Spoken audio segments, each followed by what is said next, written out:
Hello ನಮಸ್ಕಾರ. Kannada serials ಅಡ್ಡಾಗೆ ಸ್ವಾಗತ ಸುಸ್ವಾಗತ.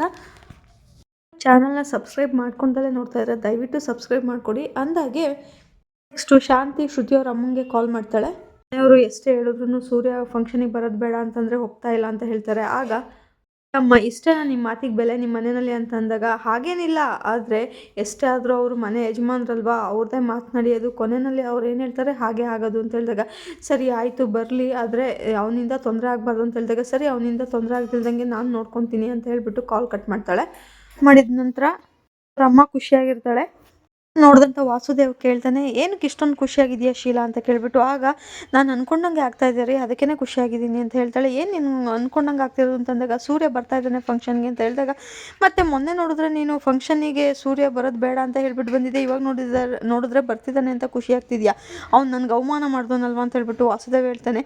ಅಲ್ಲೇ ಕಣ್ರಿ ಇರೋದು ಐಡಿಯಾ ಏನು ಅಂತಂದರೆ, ಏನೇ ಆಗಲಿ ತಪ್ಪು ಮಾಡೇ ಮಾಡ್ತಾನೆ, ತಪ್ಪು ಮಾಡಲಿಲ್ಲ ಅಂದ್ರೂ ಮಾಡೋ ಥರ ನಾನು ಮಾಡ್ತೀನಿ. ಆಗ ಇರೋಂಥ ಮನೆಯಲ್ಲಿ ನನ್ನ ಮಗಳು ಹಾಗೆಯೇ ಅಳಿಯ ಇರೋದು ಬೇಡ ಅಂತ ಹೇಳ್ಬಿಟ್ಟು ಖಂಡಿತವಾಗಿ ಹೇಳ್ತೀನಿ. ಆಗ ಅವರು ಬೇರೆ ಆಪ್ಷನ್ ಇಲ್ದಲೇ ಒಪ್ಕೊಳ್ಳೇಬೇಕಾಗುತ್ತೆ ಅಂತ ಹೇಳ್ತಾಳೆ. ಆಗ ವಾಸುದೇವು ತುಂಬ ಒಳ್ಳೆ ಐಡಿಯಾ ಮಾಡಿದ್ಯಾ ಅಂತ ಹೇಳ್ತಾನೆ. ಸೊ ಮೀನಾ ಅಡುಗೆ ಮಾಡ್ತಾ ಇರ್ತಾಳೆ. ಹಾಗೆ ಬಂದ್ಬಿಟ್ಟು ಶಾಂತಿ ಕೇಳ್ತಾಳೆ, ಏನೇ ಅಂದ್ಕೊಂಡಿದ್ಯಾ ನೀನು ನಿನ್ನ ಮನಸ್ಸಲ್ಲಿ ಅಂತ ಅಂದಾಗ, ಮೀನಾ ಮೊದಲು ಇದು ರೆಡಿ ಆದಮೇಲೆ ಪಕ್ಕಕ್ಕಿಟ್ಟು ಪಾತ್ರೆ ತೊಳಿಬೇಕು ಅಂದ್ಕೊಂಡಿದ್ದೀನಿ ಅತ್ತೆ ಅಂತ ಹೇಳ್ತಾಳೆ. ಶಾಂತಿ ನನಗೆ ಕೌಂಟ್ರ್ ಕೊಡ್ತಿದ್ದೀನಿ ಅಂತ ಕೇಳ್ತಾಳೆ. ಆಗ ಇಲ್ಲ ಅತ್ತೆ, ನೀವು ಕೇಳಿದ್ದಕ್ಕೆ ಉತ್ತರ ಕೊಟ್ಟೆ ಅಷ್ಟೇ ಅಂತ ಹೇಳ್ತಾಳೆ. ಪ್ರತಿ ಫಂಕ್ಷನಿಗೆ ಸೂರ್ಯ ಬರೋದು ಬೇಡ ಅಂತ ಹೇಳ್ತಿದ್ರೆ ನೀನು ಅವನ ಜೊತೆ ಸೇರಿಕೊಂಡು ನಾನು ಬರಲ್ಲ ಅಂತ ಡ್ರಾಮಾ ಮಾಡ್ತಾ ಇದೆಯಾ ಹೇಳ್ತಾಳೆ. ಆಗ ಮೀನಾ, ನಾನು ಯಾವ ಡ್ರಾಮಾನು ಮಾಡಲಿಲ್ಲ ಅತ್ತೆ, ಇರೋ ಸತ್ಯನೇ ಹೇಳಿದೆ ಅಂತ ಹೇಳ್ತಾಳೆ. ಅಂತ ಓಹೋ, ಸತ್ಯವಾನ್ ಸಾವಿತ್ರಿ ಅವಳು ಗಂಡ ಹೆಂಡತಿ ಎಲ್ಲೂ ಹೋಗಲ್ಲ ನೋಡು, ಏನೇ ಇದ್ರೂ ಗಂಡ ಹೆಂಡತಿ ರೂಮಲ್ಲಿ ಮಾತಾಡ್ಕೊಳ್ಳಿ, ಎಲ್ರೂ ಸಭೆ ಕರೆದು ಮುಂದೆ ಎಲ್ಲ ಹೇಳಿ ಫಂಕ್ಷನ್ಗೆ ತಡೆ ಮಾಡಬೇಕು ಅಂತ ಪ್ಲ್ಯಾನ್ ಮಾಡಿದ್ಯಾ ಹೇಳ್ತಾಳೆ. ಆಗ ಮೀನಾ, ಸಭೆ ಮಾಡಿದ್ದು ನೀವು, ಪಂಚಾಯಿತಿ ಕರೆಸಿದ್ದು ನೀವು, ತೆಗ್ಸಿದ್ದು ನೀವು, ರಾಜಿ ಆಗಿದ್ದು ನೀವೇ, ಯಾಕತ್ತೆ ಆರೋಪ ಮಾಡ್ತಿದ್ದೀರಾ ಅಂತ ಹೇಳ್ತಾಳೆ. ಆಗ ಶಾಂತಿ, ಹೋಗು ಚಿತ್ರಾಂಗದೆ ರಾಣಿ, ಅವನು ಫಂಕ್ಷನಿಗೆ ಬಂದು ಏನಾದರೂ ಸಮಸ್ಯೆ ಮಾಡೇ ಮಾಡ್ತಾನೆ ಅಂತ ಕಣೆ, ಅವನನ್ನು ಬರಬೇಡ ಅಂತ ಹೇಳಿದ್ದು ಅಂತ ಹೇಳ್ತಾಳೆ. ಆಗ ಮೀನಾ ಗಂಟ್ಲು ಹಾರಾಡೋದು ದೆವ್ವ ಬಂದವರು ಬಂದಾಗಲೇ ಅತ್ತೆ ಅಂತ ಹೇಳ್ತಾಳೆ. ಅಂದರೆ ಸೈಲೆಂಟಾಗೇ ಇರುತ್ತೆ. ಇವರು ಅಷ್ಟೇ, ಯಾರಾದರೂ ಇವ್ರ ಬಗ್ಗೆ ಮಾವನ ಬಗ್ಗೆ ಎದುರು ಮಾತಾಡ್ದಾಗ್ಲೇ ಇವರು ಎದುರು ನಿಂತ್ಕೊಳ್ಳೋದು. ಹಿಡ್ದವ್ರು ಬರಲಿಲ್ಲ ಅಂತಂತಂದರೆ ದೆವ್ವ ಬಿಡಿಸೋರು ಕೂಡ ಸುಮ್ಮನೆ ಇರ್ತಾರೆ ಅಷ್ಟೇ ಅಂತ ಹೇಳ್ತಾಳೆ. ಆಗ ಶಾಂತಿ, ಓಹೋ ಬಲೆ ಮಾತಾಡ್ತೀಯ ಕಣೆ, ಸೂರ್ಯನ ಗಾಳಿ ಸೋಕಿದೆ ನಿನಗೆ, ಸೊಕ್ಕಿದ ಹೆಣ್ಣು ಅಂತ ಹೇಳ್ಬಿಟ್ಟು ಹೇಳ್ತಾಳೆ. ಆಗ ಮೀನಾ, ಸೋಕಿಲ್ಲ ಅತ್ತೆ, ಅವರ ಉಸಿರಲ್ಲಿ ನನ್ನ ಉಸಿರು ಬರ್ತಿದೆ ಅಂತ ಹೇಳ್ತಾಳೆ. ಅಮ್ಮ, ಹ್ಞೂ ಕಣೆ ಹ್ಞೂ, ಕೇಡ್ಗಾಲಕ್ಕೆ ಮೀನಮ್ಮನೂ ಮಾತಾಡ್ತಾಳೆ. ಆಯ್ತೀಗ ನೋಡು, ಬರೋದಂತ ಆಗಿದೆ, ಅಲ್ಲಿ ಬಂದರೆ ಗಂಡ ಹೆಂಡತಿ ಇಬ್ಬರು ಗಪ್ ಚುಪ್ಪಾಗಿರಬೇಕು ಹೇಳ್ತಾಳೆ. ಆಗ ಮೀನಾ, ಊಟನೂ ಬಾಯಿ ಮುಚ್ಕೊಂಡೇ ಮಾಡಬೇಕಾ ಅತ್ತೆ ಅಂತ ಹೇಳ್ಬಿಟ್ಟು ಕೇಳಿದಾಗ, ಊಟ ಮಾಡೋಕ್ಕೆ ಮಾತ್ರ ಬಾಯಿ ತೆಗಿಬೇಕಷ್ಟೆ ಅಂತ ಹೇಳ್ಬಿಟ್ಟು ಅಲ್ಲಿಂದ ಹೊರಟೋಗ್ತಾಳೆ. ಸೂರ್ಯ ಹಾಸ್ಗೆ ಹಾಸ್ತಾ ಇರ್ತಾನೆ. ಮೀನಾ ಬರ್ತಾಳೆ, ಬಂದು ಅಂತ ಹೇಳ್ಬಿಟ್ಟು ಕರೀತಾಳೆ. ಆಗ ಸೂರ್ಯ, ಓ ಮೀನೇಶ್ವರಿ ಅವರು ಬರಬೇಕು, ಏನು ನಿದ್ಗಳು ಬರ್ತಿಲ್ವಾ, ಆಯ್ತಾ ಅಂತ ಹೇಳಿ ಕೇಳ್ತಾನೆ. ಆಗ ಮೀನಾ, ಅದೇನೂ ಇಲ್ಲ ಹೇಳ್ತಾಳೆ. ಆಗ ಸೂರ್ಯ, ಓ ಸುಮ್ಮನೆ ಮಾತ್ಕಾರು ಹೇಳಮ್ಮ ಹಂಗಂತ ಅಂತ ಹೇಳ್ತಾನೆ. ಮೀನಾ, ನಾನು ನಿಮ್ಮನ್ನು ನೋಡೋಣ ಅಂತಲೇ ಬಂದೇನೆ, ನಾವು ನಾಳೆ ಕರಿಮಣಿ ಶಾಸ್ತ್ರಕ್ಕೆ ಹೋಗ್ತಾ ಇದ್ದೀವಲ್ಲ ಶ್ರುತಿ ಕಾರ್ಯಕ್ರಮಕ್ಕೆ, ಸ್ವಲ್ಪ ನೀವು ಸಮಾಧಾನವಾಗಿರಬೇಕು ಅಂತ ಹೇಳ್ತಾಳೆ.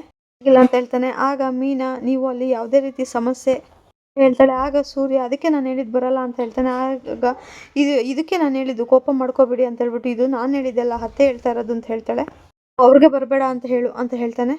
ಸರಿ ಆಯಿತು, ನೀನು ಹೇಳ್ದಾಗೆ ಸೈಲೆಂಟ್ ಆಗಿರ್ತೀನಿ, ನನ್ನ ಬಗ್ಗೆ ಏನೇ ಮಾತಾಡಿದ್ರು ಕೂಡ, ಆದರೆ ಅಪ್ಪನ ಬಗ್ಗೆ ಏನಾದರೂ ಮಾತಾಡೋದು ಅವಮಾನ ಮಾಡೋದು ಮಾಡಿದ್ರೆ ನಾಟ್ಯ ಡ್ಯಾನ್ಸ್ ಮಾಡಿಸ್ದೆ ಬರಲ್ಲ ಆಯಿತಾ, ಹೋಗಿ ತಾಚೆ ಮಾಡೋಗು ಅಂತ ಹೇಳ್ತಾನೆ. ಅಲ್ಲಿಂದ ಮೀನಾ ಹೋಗ್ತಾಳೆ. ಸೀನಲ್ಲಿ ಪೂಜಾ ರೋಹಿಣಿ ಹತ್ರ, ಈಗ ಮೇಕೆ ಮಂಜುನ ಥರ ಯಾರಾದರೂ ಒಬ್ಬರು ಇಳಿಬೇಕಷ್ಟೇ ನಿಮ್ಮ ಅಪ್ಪ ಆಗಿ ಅಲ್ವಾ ಅಂತ ಹೇಳ್ತಾಳೆ. ರೋಹಿಣಿ, ಅಯ್ಯೋ ಬೇಡಪ್ಪ, ಮಾವ ಅಂತ ಹೇಳ್ಕೊಂಡು ಬಂದಿದ್ದೋನು ಮಾಡಿದ್ದೆ ಸಾಕು, ಗೊತ್ತಾಗಿರೋ ವಿಷಯ ನನಗೆ ಗೊತ್ತಾಗಿದ್ದರಿಂದ ನಾನು ಬಚಾವಾದೆ, ಆದರೆ ಇಷ್ಟೊತ್ತಿಗೆ ಮನೆಗೆಲ್ಲ ವಿಷಯ ಗೊತ್ತಾಗಿ ಮತ್ತೆ ಮುಗ್ದೆ ಹೋಗ್ತಿತ್ತು ಅಂತ ಹೇಳ್ತಾಳೆ. ಆಗ ಪೂಜಾ, ನಿಮ್ಮ ಅತ್ತೆ ಅವ್ರು ಬರಲೇಬೇಕು ಅಂತ ಹೇಳ್ತಿದ್ದಾರಲ್ಲೇ ಅಂತ ಹೇಳ್ತಾಳೆ. ರೋಹಿಣಿ, ಪೂಜಾ, ಅದನ್ನು ನಾನು ಹೇಗೋ ಮ್ಯಾನೇಜ್ ಮಾಡ್ತೀನಿ ಕಣೆ, ಈಗ ತಾಳಿ ಚೈನ್ ತೊಗೋಬೇಕು, ಹೇಗೆ ತೊಗೊಳ್ಳಿ ಅಂತಲೇ ಗೊತ್ತಾಗ್ತಿಲ್ಲ ಕಣೆ, ದುಡ್ಡು ಬೇಕಲ್ಲ, ಹತ್ತರಿಕೆ ಮನೋಜ್ ಹತ್ರ ₹1 ದುಡ್ಡಿಲ್ಲ, ನಿನ್ನ ಹತ್ರ ಏನಾದರೂ ಅಂತ ಹೇಳಿದಾಗ, ಕಾರ್ಪೊರೇಷನ್ ನೀರು ಸಿಗದೆ ತಲೆ ಸುದ್ದು ಬಿದ್ದವ್ರ ಹತ್ರ ಮಿನರಲ್ ವಾಟರ್ ಕೇಳ್ದಂಗೆ ಆಯಿತು, 5,000ನೋ 10,000ನೋ ಅಂದರೆ ಅಡ್ಜಸ್ಟ್ ಮಾಡ್ಬೋದಪ್ಪ. ಆಗ ರೋಹಿಣಿಲೇ, ಅದೆಲ್ಲೇ ಸಾಲುತ್ತೆ, ಅದು ಸಾಕಾಗಲ್ಲ ಕಣೆ, ಆಯಿತು ಅಮ್ಮಂಗೆ ಫೋನ್ ಮಾಡಿ ಕೇಳ್ತೀನಿ ಇರು ಅಂತ ಹೇಳಿದಾಗ, ಪೂಜಾ ಹ್ಞೂ ಸರಿ ಮಾಡು ಅಂತ ಹೇಳ್ತಾಳೆ. ಇವಳು ರೋಹಿಣಿ ಬಂದು ಅವ್ರ ತಾಯಿಗೆ ಕಾಲ್ ಮಾಡ್ತಾಳೆ.